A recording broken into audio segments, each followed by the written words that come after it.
I thought I'd just do a quick look at what I carry in my pockets and how I carry it. I think it's so often overlooked, the importance of decision making behind how you go about carrying this stuff for day-to-day real utility and workflow.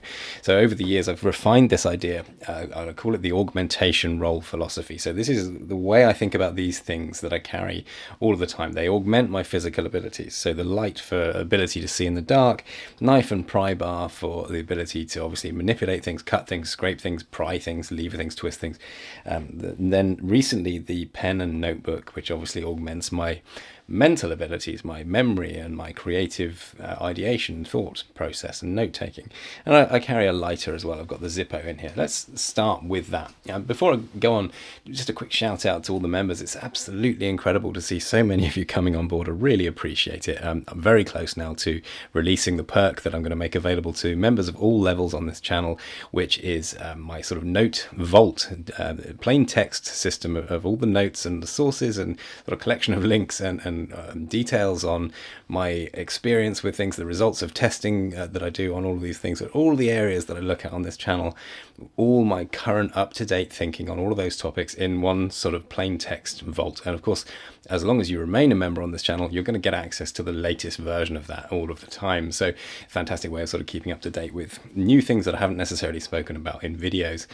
Just an ongoing brilliant resource that's hopefully going to be as useful to me as it is to anybody else as well. So let's jump in and look at this Zippo. So this is interesting because I've always really valued this actual shape, this form factor. It's so good for a pocket carry. It's just flat. It looks beautiful. The brass gets this lovely patina, and if you keep it in your pocket, you can see it polishes the edge, and and the sound, of course, the sound. Let me just there. It's just fantastic. Now I had the butane insert in this. I thought this was brilliant. I thought this was like the combination of modern technology and older aesthetics. And the reality is it just didn't last that long. It's only lasted a couple of years, and it now just does this weird sort of fluffy flame. It's just useless, and it used to be a really sharp, long pointed thing. I've tried emptying it and purging it and refilling it, and whatever happened, it's only lasted a few years. So that's gone, and I've put the original one back in. So this is the flint and wick with the liquid fuel. Now obviously one of the reasons I went to the butane was we know that Zippos will evaporate their fuel. I've made my peace with that. Part of this whole sort of direction I've been going down lately is sort of appreciating older technology and really going back to older technology and not, sort of seeing things for the value they are and not always needing to be improved upon. And this is a really good example of this, I think. Actually, this does the job. It's a flame, it's a light, it lights, it's windproof to a pretty good degree. You can't point it down in the way you can with the butane. And of course, it loses its fuel through evaporation, but it's reliable. And that's just more useful to me than having to replace something every 2 years and sort of dragging out and trying to sort of live with it in its mode where it's basically not performing the way it should. Whereas this, it is what it is. I know that when I put liquid fuel in, it will do what it's supposed to do, and it'll probably do that for another 100 years. So that's the lighter. That just sits in the bottom of my pocket. It just sits right at the bottom, goes right down. Nothing else sort of obstructing it there. And it's so small and flat. It's well out of the way. Let's just look at the keys. So this isn't really sort of a part of the philosophy, but obviously, you need your keys to get in and out of your house and lock your door. So there's 5 keys in this. It's a Bellroy key cover. I've used these for years. They sort of last 2 or 3 years, which, it is annoying that they don't last longer. But I haven't found anything better. It's sort of this comfortable, it's perfect in a pocket, really stops all the keys jangling. And then I use it with this paracord. This is actually just a cheap one off AliExpress, but I have made these myself before. That's quite a fun thing to do with different carabiner clips. And it stays on this belt loop. And again, we'll talk more about the trouser pocket design itself, but essentially this position of this loop to the pocket allows for this to work really well. You can just lift it out, and then the length is actually sufficient that you can undo your locks without unclipping it, which is fantastic. And then you just drop it in. And this is actually quite important because you've got all these items with the pocket clips. It's actually really quite difficult to get your hand in. Now, obviously, you need to do this for the Zippo, but the reality is that Zippo is the thing that gets used the least out of all of this. So I can just about make my peace with that compromise. It would not be tolerable if I had to do that to get the keys out. So with this approach, you don't need to battle with getting your hand past this stuff to get at the keys. And obviously this one is gone. The magnets have fallen out. It is due to be replaced, but yeah, it's still better than nothing at the moment, and it's better when the magnets actually hold it together firmly. Let's look at the knife. So this is fast access one-handed opening. I've got the thumb stud on here to allow this one-handed opening. You can see the state of the blade. I literally used this morning to slice open a massive bag of gravel that we had delivered for the front garden. So the chap said, you know, I can go under it and open it with a knife, and he said, have I got a knife? I was like, yep, I got a knife. It's brilliant to have this just always on you. Super fast access. It's normally clean. I can normally use it to open food packets and things as well. I just thought I would show you what the kind of abuse that it gets. Obviously that went right up inside through the gravel.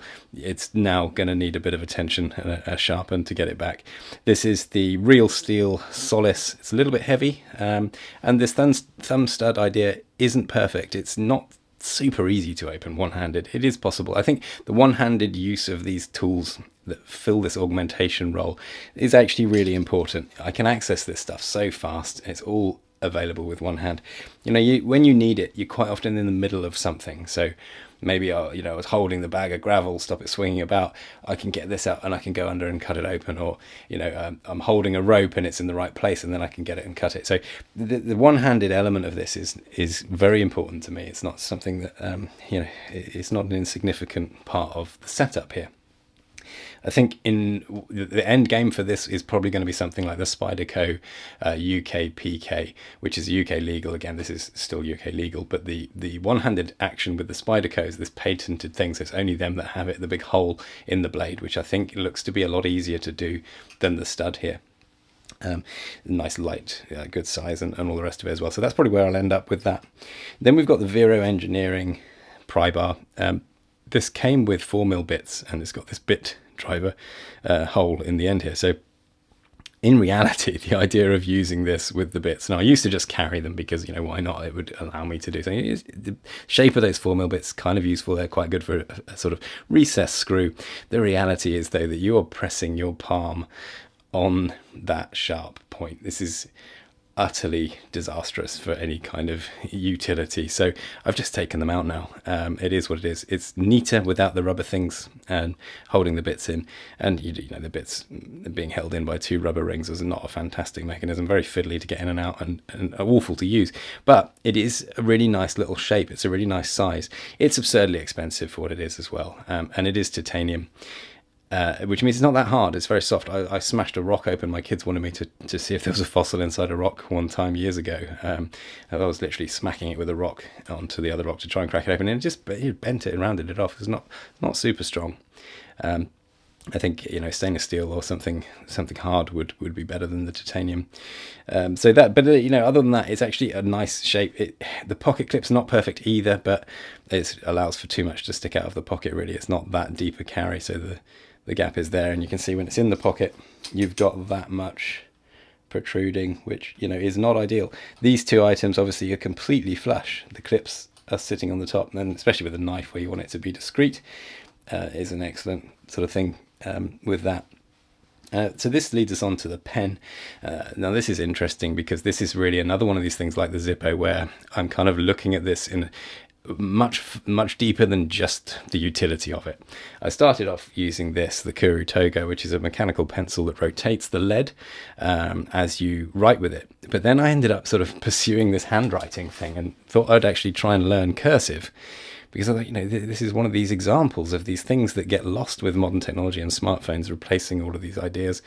And I was watching these sort of handwriting videos and thought, actually, yeah, this is something that I want to do. This is useless once you start thinking about cursive, because it will no longer rotate the lead as you write. So you can get to the end of a word and the thickness of the lead has changed. If you're writing print individual letters, each time you lift it off the page, it will rotate the lead. It's actually very good for handwriting in that respect. The other downside of that, let's get the notebook out. If with a notebook like this, with the spiral bind, the pages are very free. There's a lot of movement in the notebook, and with pencil, I would find that you get a lot of smudging. I'll find an example. Yeah, there's one. So you can see just how smudged that's become, and this is just as a result of the pages rubbing together. So I wanted to move to a pen, And then I ended up kind of researching this a little bit and realizing that if I was taking the handwriting seriously, then it should be a fountain pen. And I ended up with this Lamy Safari, which is an amazing, beautiful piece of German engineering. You know, great value. It's about £18. I think for a quality fountain pen, that's fine. I can make my peace with that. Hopefully this will basically last forever. You can replace the nibs. This is the black nib. It just looks amazing. It's just a lovely design, and crucially, a really good pocket clip with the deep carry, and again, very discreet and nice and broad. So it fits in the pocket here really well.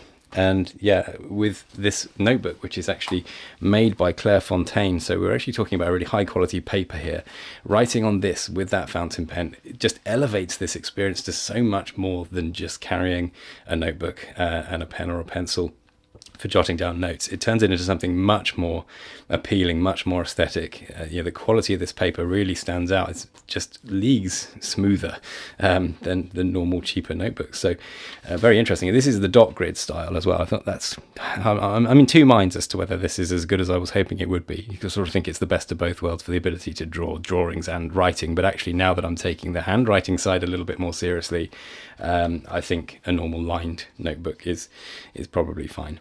This is A6, and it's actually, that is obviously quite big in the pocket, and you can see it bulge a little bit there, but you know, it is what it is. So then we've got this little torch, and this obviously is what augments my night vision. And the nice thing about this is it's got the red light. It's extremely small, extremely light, and both the red light and its lowest brightness normal light can be activated from being off, and I think that's just such a killer feature for this. And of course, it's the periscope style. I'm kind of obsessed with these forward-facing lights because of their ability to be clipped onto your clothes. You clip it onto your shirt collar, or even with this one, it can be clipped onto my glasses and give me hands-free forward-facing light, which is such a brilliantly useful thing to have with just something that's that fast to get hold of out of your pocket. The red light obviously works as well from being off. Double click for that and hold it for the moonlight. So if you turn that off, let's get the light back on, and then you can hold it to cycle through your brightness levels. It really does go very bright. I think when it's fully charged, there's even a fourth level. I think it seems to be missing at the moment. But yeah, you can kind of see the camera's obviously re-exposing. For its size, portability, and this clip, I think this is really quite a bit of a standout product, very unique. And I just keep that on the top pocket here. There is a discussion to be had around maybe potentially putting the Zippo in the small top pocket, and then this one can go there. That would allow for much faster access to the Zippo. But the problem is this is now then a bit tight to get the keys in and out in that gap. It was kind of quite important to keep that amount of space on the pockets.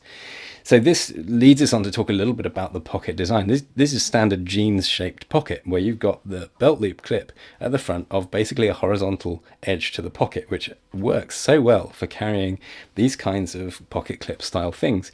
The chinos and cargos tend to have the pockets where you've got basically a vertical or a slight angle on the opening, which makes the top pocket useless for this stuff.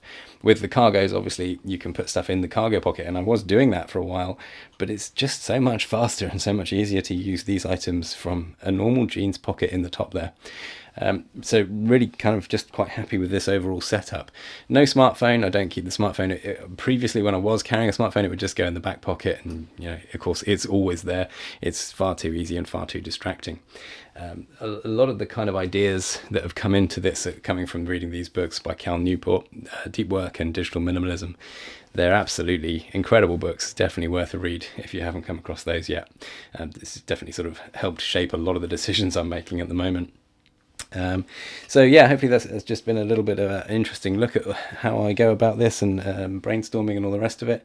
I'll link to some videos where I look in more detail at the rucksack with the tool roll inside there, the sort of first aid and the tool roll, tool roll items in a tool roll in the rucksack. And there's a hilarious solution that I've come up with for actually how I carry the stuff in there and keep that bag organized. So I'll link to that now, and I'll see you there.